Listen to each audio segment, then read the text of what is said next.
भगवान संधिदूत बन करके दुर्योधन को सभा में संबोधन किए कि पांडव तुम्हारे भाई हैं, और सही पूछो तो इतना बड़ा वैभव अर्जुन के गांडीव धनुष के प्रभाव से ही एकत्रित हुआ, वो जुआ में जीत लिया। तो मेरी राय तो ये भगवान कह रहे हैं कि आप आधा राज्य वापस कर दीजिए, पर ऐसी वृत्ति तुम में दिखाई नहीं दे रही तो 5 गांव दे दीजिए। तो दुर्योधन ने कहा सुई की नोक के बराबर भी नहीं दूंगा, 5 गांव की बात। देखो अधार्मिक जो वृत्ति होती है अहम प्रधान, भगवान समझा रहे हैं पर उनकी समझ में नहीं आ रहा। पहले से उसने गुप्त मंत्रणा कर रखी थी, अगर केशव तनिक भी क्रोधावेश धारण करें तो तत्काल उनको बंदी बना लिया जाए और कैद में डाल दिया जाए। तो भगवान से जब वो बोल रहा था कि सुई की नोक के बराबर भी बिना युद्ध के हम नहीं देंगे, तो भगवान ने कहा इसका मतलब है कि तुम मृत्यु सैया पर शयन करने के लिए तैयार हो रहा है। अब वो समझ गया कि केशव आवेश में आ रहे हैं। भगवान ने देखा कि उसके जो सहयोगी जन हैं वो सावधान हो रहे हैं। वो पहले ही सात्विकी ने सूचना दे दी थी कि प्रभु सभा में कुछ अमंगल होने वाला है। विदुर जी ने भी रात्रि में समझाया था कि प्रभु आपका आना मुझे ठीक नहीं लग रहा, क्योंकि ये लोग बड़े मलिन बुद्धि वाले हैं। तो भगवान बड़े जोर से अट्टहास किया। एक हंसना होता है और अट्टहास बड़ा भयावना होता है। भक्तराज हनुमान जी ने भी अट्टहास किया था। जब पूंछ में आग लगाई गई थी लंका में, तो अट्टहास कर गरजा, कपि बढ़िलाग आकाश, भयंकर अट्टा। ऐसे ही प्रभु श्री कृष्ण ने अट्टहास किया और कहा, ए दुर्योधन, क्या तू मुझे अकेला समझ रहा है? तू मुझे बंदी बना सकता है? देख बना बंदी मुझे। भगवान का विराट रूप सभा में प्रकाशित हो गया। बड़े बड़े लोकपाल, अश्विनी कुमार, इंद्र, मरुदगण, विश्वदेव, यक्ष, गंधर्व, नाग, राक्षस सब भगवान के अंगों से प्रकाशित हो रहे हैं। उनके दोनों भुजाओं में, एक में भगवान बलराम जी हल मूसल धारण किए हुए, एक तरफ गांडीव धनुष धारण किए हुए अर्जुन, दाहिनी भुजा में अर्जुन और बाएं भुजा में हलधर बलराम जी। देखा शंख चक्र गदा शक्ति सारंग हल नंदक नामक खड्ग, ये सब मूर्तिमान भगवत पार्षद जो अस्त्र हैं भगवान के अंग में विराजमान हैं। बहुत तेजो में देदीप्यमान श्री कृष्ण के अंग, नेत्रों से, नासिका से, रोम के छिद्रों से भयंकर आग की, प्रलयकालीन आग की लपटें प्रकट हो रही हैं। रोम कूप से शास्त्रों सूर्यों जैसा तेज प्रकाशित हो रहा है भगवान श्री कृष्ण के। समस्त सभा में जितने राजा थे सब भयभीत होकर मूर्छित हो गए। किसी की हिम्मत ही नहीं हुई कि पूर्ण रूप से भगवान की उस रूप का दर्शन कर सके। द्रोणाचार्य जी, भीष्म जी, परम भागवत विदुर जी, महाभाग संजय जी और वहां आए हुए महर्षि जन, केवल ये ही भगवान के इस रूप को देखने में समर्थ हुए और सब की आंखें मुंद गई, मूर्छित होकर सब गिर पड़े। उसी समय समस्त दिव्य दिव्य ऋषिजन भगवान की स्तुति हाथ जोड़ करके कर रहे। भगवान ने जिन जिन को देखने का सामर्थ्य दिया वही देख पा रहे हैं, बकाया सब मूर्छित पड़े हुए हैं। उस सभा भवन में दुंदुभियां बजाते हुए देवतागण, बड़े बड़े ऋषिजन जब स्तुति और फूलों की वर्षा करते हैं, उसी समय धृतराष्ट्र संजय से पूछते, संजय ये क्या कोलाहल हो रहा है? तो संजय ने कहा, कमल नयन यदकुल तिलक भगवान श्री कृष्ण विराट रूप में विराजमान है। तुरंत हाथ जोड़कर धृतराष्ट्र ने कहा, क्योंकि भगवान व्यासदेव जी के पुत्र हैं, हाथ जोड़कर कहा, हे परम कृपालु श्री कृष्ण, हे समस्त जगत के हितैषी, मुझ अंधे पर भी कृपा कीजिए। मैंने आज तक आपसे कभी कुछ देखने के लिए नहीं मांगा। हे केशव, मेरे नेत्र नहीं हैं, ना भीतर के ना बाहर के। हे केशव, मैं आपसे प्रार्थना करता हूं, एक क्षण के लिए मुझे नेत्र दे दीजिए, जिससे मैं आपके इस स्वरूप का दर्शन कर सकूं। हे महाबाहु जनार्दन, आप हम पर कृपा कीजिए। जब धृतराष्ट्र ऐसा कह रहे थे तो भगवान श्री कृष्ण ने कहा, तथास्तु, ऐसा ही हो। तत्काल उनके नेत्र खुल गए। कर्तुम अकर्तुम अन्यथा कर्तुम, तत्काल नेत्र खुल गए और भगवान के उस अद्भुत विराट स्वरूप का दर्शन धृतराष्ट्र जी ने भी किया। भगवान विश्वरूप का दर्शन कराकर अपने विश्वरूप का जैसे ही स्मरण किया, नेत्र उनके अंतर्ध्यान धृतराष्ट्र के, क्योंकि मांगा ही केवल इतना था कि मैं दर्शन कर सकूं। सारी पृथ्वी कंपायमान, समुद्र में खलबली मच गई, दिग्गज चिक्कारने लगे भगवान का जो विराट रूप है। शत्रुओं का दमन करने वाले पुरुष सिंह भगवान श्री कृष्ण अपने उस अद्भुत स्वरूप का स्मरण किया। ऋषियों ने भगवान को प्रणाम वंदना करके तत्काल वहां सभा छोड़ दी, क्योंकि जहां भगवान का अपमान हो रहा हो या निंदा होना या किसी भी तरह की अवहेलना होने की संभावना भी हो, ऐसी सभा में जाना नहीं चाहिए। अगर सभा में पहुंच गया है तो तत्काल काल में अंगुली डालकर वहां से निकल जाना चाहिए, या जो निंदा कर रहा हो या अपमान कर रहा हो उसको दंड देना चाहिए। तो अपने जनों को दंड देने वाला कोई भाव नहीं रखना। अगर कहीं हमारे भगवान की कोई निंदा, हमारे आराध्य देव की, तो दोबारा उसका मुख न देखे। अंतर से भगवत भाव है, पर हम उसका संग न करें। ऋषि जन भगवान के विराट रूप का दर्शन करके तत्काल इसीलिए चल दिए कि विमुख जन सभा में बैठे हुए दुर्योधन दुशासन, अब यहां एक क्षण भी नहीं टिकना चाहिए। जो ही वो महर्षि जन गए तो नारद आदि ऋषि भी भगवान को प्रणाम करके अदृश्य हो गए। एकदम कोलाहल शांत हो गया। एक बड़ी अद्भुत सी घटना घट गई। तत्काल दारुक दरवाजे पे रथ ले आया और भगवान सहज मुद्रा में उठे और सभा से बाहर निकले। तो भीष्म पितामह जी, द्रोणाचार्य, कर्ण, ये सब पीछे भगवान के, सब कोई आनंद से फूला हुआ है तो कोई भय से भूला हुआ है। कर्ण आदि की बुद्धि काम नहीं कर रही है कि ये केशव कितने महान हैं, पीछे पीछे चल रहे हैं। भगवान का दिव्य रथ है, भगवान अपने रथ पर बैठे तो प्रणाम करके द्रोणाचार्य भीष्म आदि वापस हो रहे हैं, लेकिन कर्ण वापस नहीं हुए। जब रथ चला तो पीछे पैदल कर्ण चल रहे हैं। भगवान ने पीछे मुड़ करके देखा तो कर्ण आ रहे हैं, तो कहा नजदीक आ जाओ, और अपने रथ पे बैठा ला। कहा हमारी इच्छा भी थी कि मैं तुमसे एकांत में मिलूं। तो उनका केशव,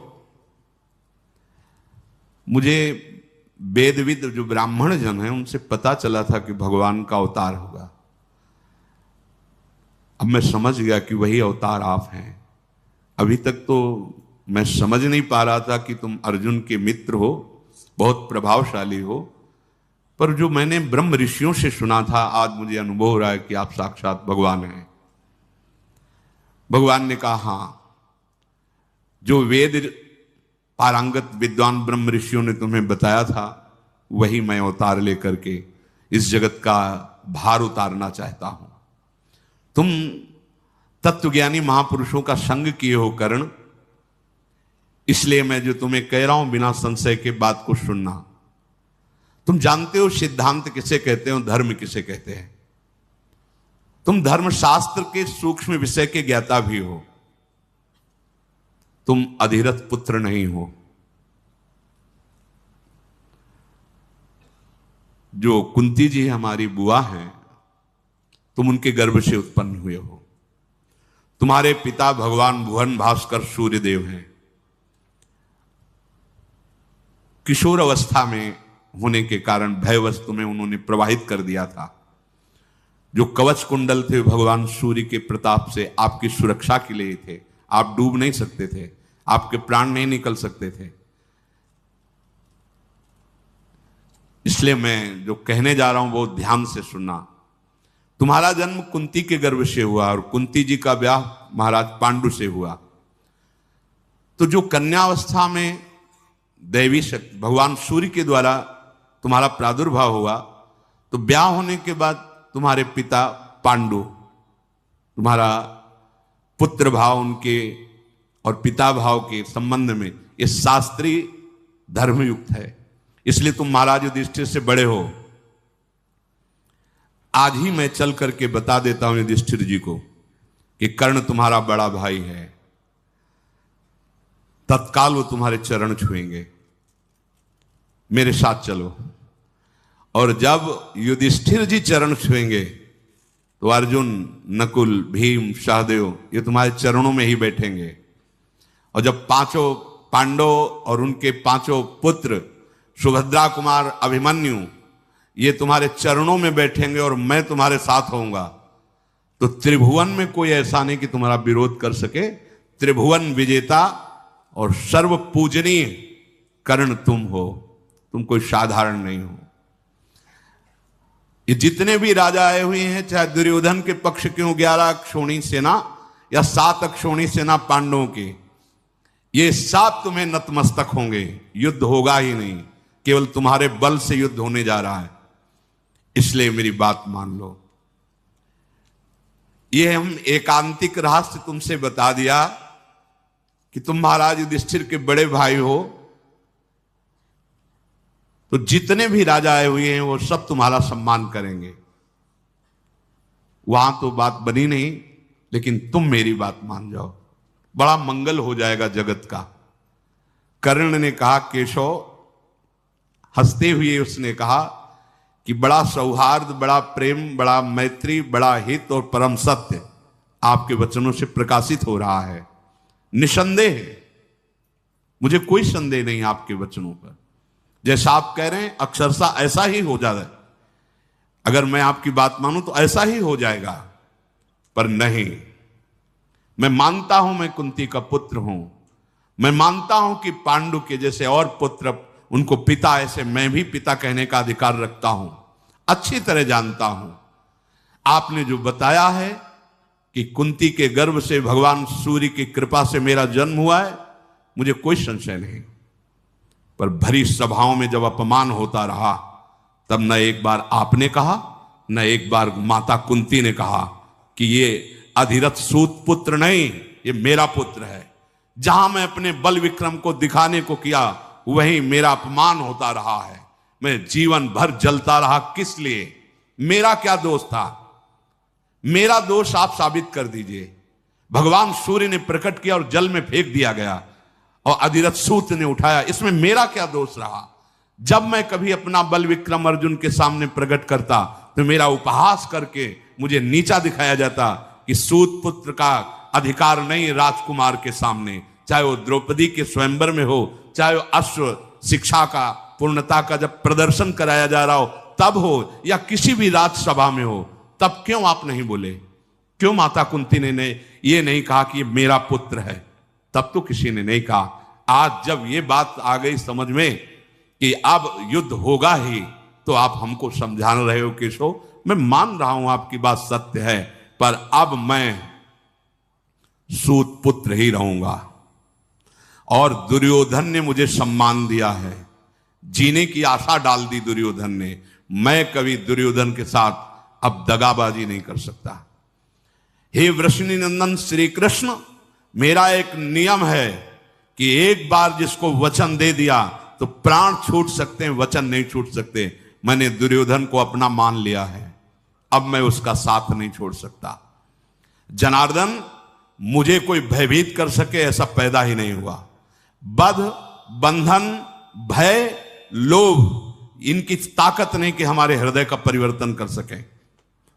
पर जीवन बहुत कष्टमय कर्ण का रहा। अगर कहीं ये पता चल जाता भगवान सूर्य से प्रकट कर्ण, तो भगवान परशुराम जी शाप नहीं देते। हर जगह हार हुई, हर जगह उसको नीचा देखना पड़ा, पर था महापुरुष, सत्यवादी, परमदानी, पर अधर्मियों का संग हो गया, इसलिए हर जगह हार हुई, हर जगह परास्त हुई। तो ध्यान रखने का विषय है। आप सही हो, लेकिन आपने अगर गलत संग कर लिया है तो आपकी भीष्म जी अखंड बाल ब्रह्मचारी महाभागवत, लेकिन सिंहासन पर वचन दिए हुए हैं, इसलिए संग अधर्म का नीचा देखना पड़ा। तो जनार्दन, मैं दुर्योधन का साथ कभी नहीं छोड़ सकता और युद्ध अवसर आने पर ललकार करके पांडवों से लड़ूंगा। कभी अपने हृदय में भाव नहीं लाऊंगा कि ये मेरे भाई हैं। मधुसूदन, इसमें संदेह नहीं कि आप हमसे बहुत हित की बात कह रहे हैं। पांडव आपके अधीन है, आप जैसी आज्ञा करेंगे तत्काल वो वैसा कर देंगे। पर मेरे और आपके बीच में जो वार्ता हुई है, इसे न पांडव जानेंगे और न कोई संसार का व्यक्ति, जब तक युद्ध नहीं हो जाता। और युद्ध में जब मैं मारा जाऊं, तब इसके बाद आप इस बात को भले, लेकिन तब तक ये आप वचन दीजिए कि आप इसे गोपनीय रखेंगे। अपनी इंद्रियों को संयम में रखने वाले धर्मात्मा युधिष्ठिर हैं और तुम्हें अपना प्राण मानने वाले अर्जुन हैं। इसलिए मैं पहले से कह रहा हूं कि तुम निश्चिंत रहो, मैं ही मारा जाऊंगा, क्योंकि जिसके सहायक आप हो। मैं खूब अच्छी तरह से जानता हूं कि चाहे 11 क्षोणी नहीं और भी विशाल सेना दुर्योधन रख ले, लेकिन नाश उसी का होगा, क्योंकि अधर्म से चल रहा है। मैं सब जानता हूं। श्री कृष्ण इस समय दुर्योधन, दुशासन या मुझ कर्ण पर केवल निमित्त मात्र दोष रखा जाए, क्योंकि इसके पूरे के पूरे मुखिया आप हैं। कर्ण ने कहा कि पूरे के पूरे मुखिया आप, पृथ्वी का भार दुर्योधन को निमित्त बनाकर उतारना चाहते हैं, इसीलिए ऐसा है। भगवान सब्यसाची अर्जुन तुम्हारे हाथ की कठपुतली हैं। कर्ण कह रहे, हे भगवान, सब्यसाची अर्जुन तुम्हारे हाथ की कठपुतली हैं, अर्थात तुम उनके यंत्री हो, वो तुम्हारे यंत्र हैं। इसलिए इस रणांगण में जो रण यज्ञ होगी, इसमें बलि मेरी ही चढ़ेगी। आप निश्चिंत रहिए, क्योंकि जिसके आप सहायक हैं उसका कोई नाश कर सके। ये कर्ण की एकांतिक वार्ता भगवान के साथ हो रही। मैं जान रहा हूं कि पांडुनंदन महाबलशाली वायुपुत्र भीमसेन जिस समय अपने स्वरूप में आकर सिंहनाद करेंगे, तो दुशासन का रक्त निश्चित पिएंगे।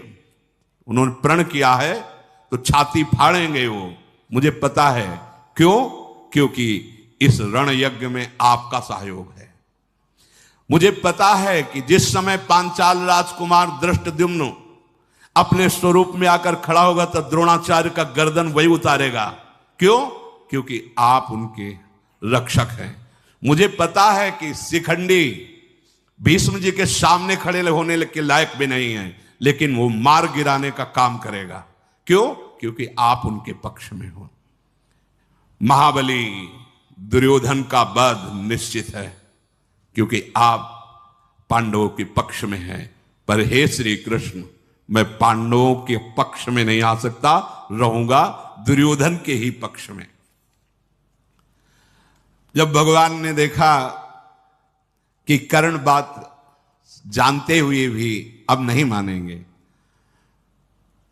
तो कर्ण ने कहा, प्रभु आप ऐसा ना समझे कि मैं आपकी आज्ञा का उल्लंघन कर रहा हूं। मैंने एक स्वप्न देखा है, वो केवल आपसे बता रहा हूं। मैंने स्वप्न देखा है कि गांडीव धनुषधारी अर्जुन श्वेत गजरात पर विराजमान होकर के मुझे दृष्टिगोचर हो रहे हैं, अर्थात मेरे से उनकी विजय होगी।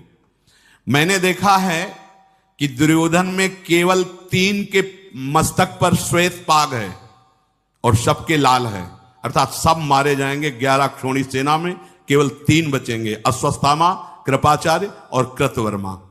ये 3 के माथे पे केवल सफेद पाग है, से सब मारे जाएंगे। जनार्दन, ये जो मैंने स्वप्न देखा है, इससे मुझे निश्चित हो चुका है कि पांडवों की विजय होगी, कौरवों का विनाश होगा, साथ में मेरा भी। पर मैं डरने वाला नहीं हूं। मैं ललकार ललकार कर अपने भाइयों को मारूंगा, पांडवों को, पक्का। आप मुझे अब समझाने की चेष्टा न करें, अब मैं रहूंगा इसी पक्ष में। भगवान मुस्कुराए और रथ से उतरकर प्रणाम किया और कर्ण चला गया। और भगवान उपप्लव्य नगर की तरफ दारुक शिरथ थकवाया। विदुर जी को बहुत चिंता हुई।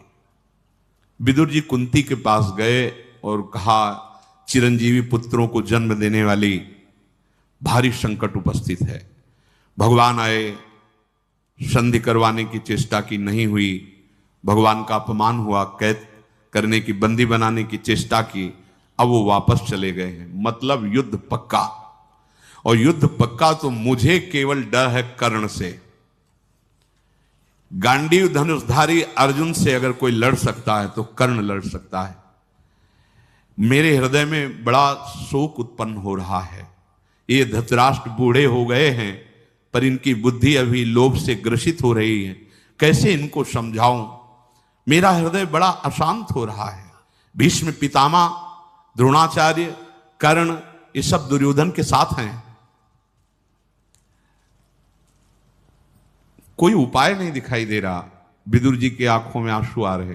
कोई उपाय नहीं दिखाई दे रहा जिससे मैं इस युद्ध को रोक सकूं, इस जनसंहार को रोक सकूं। कर्ण बहुत बलवान है, मैं अंदर से जानता हूं। कुंती जी ने कहा, आपको भी अभी तक एक बात मालूम नहीं है, वो बात मैं बताती हूं। मैं जब पिता के घर में रहती थी तो साधु सेवा का मुझे अधिकार मिला था कि आए हुए अतिथि सेवा को। तो उस समय महान तप के धनी दुर्वासा ऋषि आए और अतिथि सेवा मुझे मिली। जैसा सावधानी से सेवा करनी चाहिए वैसी सेवा की। वो प्रसन्न हुए और मुझे एक मंत्र दिया कि इस मंत्र से कभी भी किसी भी देवता को बुला। तो मेरे मन में चापल्यतावश ऐसा हुआ कि मैं भला सूर्य को बुलाऊं, तो सूर्य देव आ गए और उन्होंने मुझे एक पुत्र प्रदान किया जो कन्यावस्था में ही प्रकट हुआ। वही ये पुत्र कर्ण है। तुम भयभीत मत रहो कर्ण से, वो मेरा पुत्र है। मैं जाऊंगी और आज्ञा करूंगी, वो अवश्य मेरी बात मानेगा। विदुर जी को प्रसन्नता हुई कि यदि ऐसे युद्ध रुक जाए तो बहुत अच्छा है। माता कुंती, समय कर्ण का एक निश्चित था। ब्रह्म मुहूर्त से खड़े हो जाते थे और जैसे जैसे सूर्य उदय होते वैसे वैसे मुख करते हुए और भीषण धूप में भी ऐसे मंत्र उच्चारण करते हुए गंगा जल में खड़े। और उस समय नियम था, अगर कोई भी आकर कुछ मांग ले वो दे देते थे। ठीक उस समय माता कुंती गई, देखा दोनों भुजाओं को भगवान सूर्य की तरफ ऐसे किए, गंगा जी में खड़े हुए मंत्र जाप कर रहे हैं। नजदीक गई तो छाया सी दिखाई दी। मुड़ करके कर्ण ने देखा तो कहा, राजमाता आपके चरणों में प्रणाम है। इस समय आपका यहां आना, आप इस कर्ण से क्या चाहती हैं? देवी, मैं अधिरथ पुत्र कर्ण हूं, यह बात आपको पता है? क्योंकि भगवान ने बताया ना, इसीलिए वो भी कड़ुआ बोल रहा है। मैं अधिरथ पुत्र सूत पुत्र कर्ण हूं, यह बात आपको पता है? हाँ, तो ये सूत पुत्र कर्ण आपके चरणों में प्रणाम करता है। राजमाता यहां आने का कष्ट किया, आदेश करें ये सूत पुत्र क्या सेवा करें।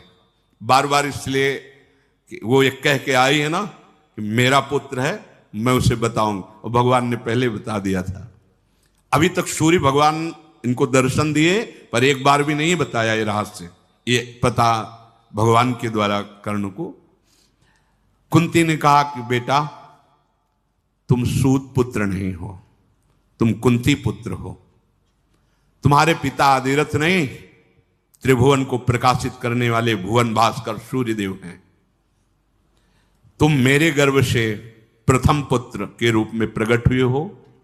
जिस समय मैं कुंती भोज राजा के यहां रहती थी, उस समय तुम्हारा प्रादुर्भाव हुआ।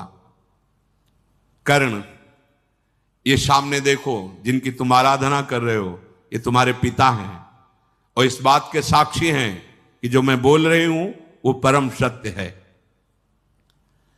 बेटा, ये युद्ध होने जा रहा है, प्रधान तुम इसके हो।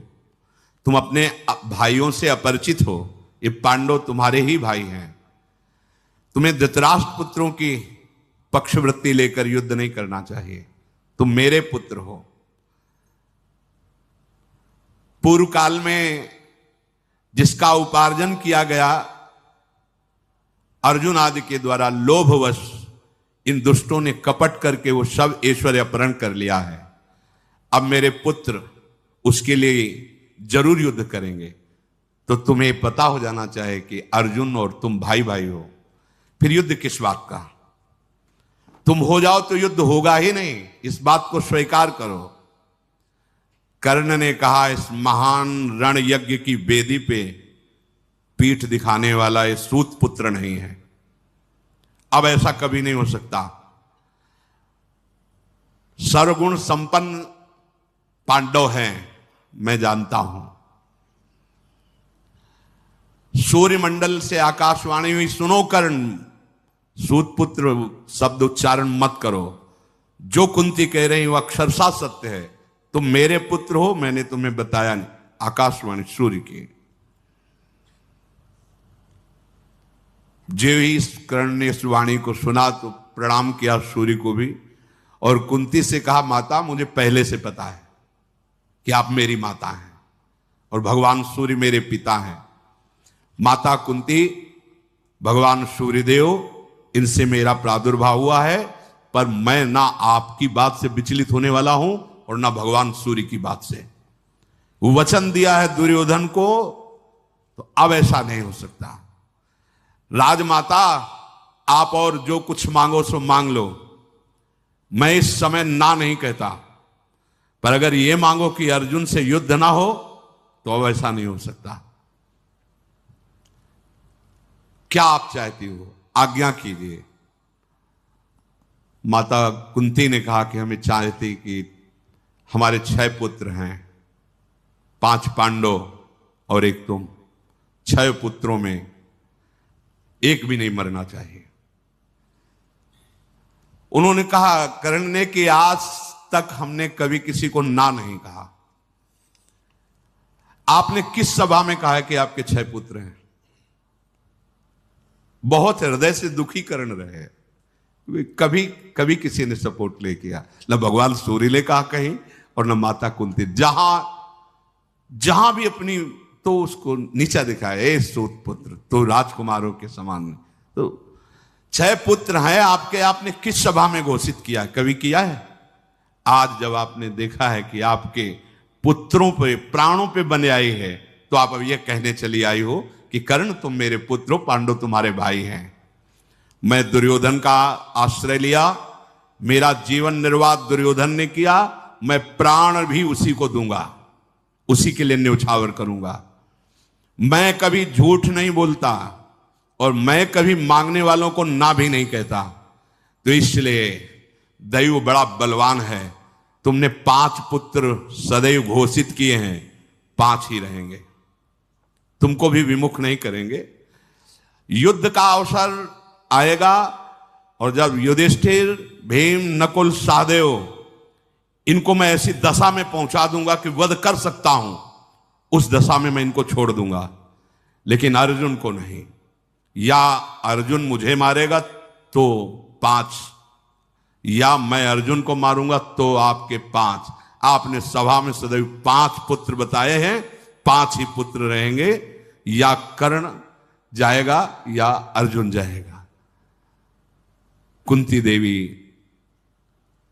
हृदय से बहुत दुखी हुई और कहा, बेटा तो अपनी इस बात का ध्यान रखना कि हमारे अन्य पुत्रों का तुम वध मत करना, क्योंकि वो जानती हैं अंदर से कि जिसके श्री कृष्ण सहायक हैं उस अर्जुन का कौन बिगाड़ सकता है। पर यहां कर्ण के जीवन में देखने को मिला कि अगर अधर्म का संग कर ले तो कितना भी बड़ा सत्यवादी, दानी, महात्मा कोई क्यों न हो, उसे सदैव नीचा ही देखना पड़ता है। इसलिए कुसंग का त्याग करते हुए भगवद आश्रित होकर निरंतर जाप करने से नाम का, मंत्र का, गुरु वचनों का जीव का परम मंगल हो जाता।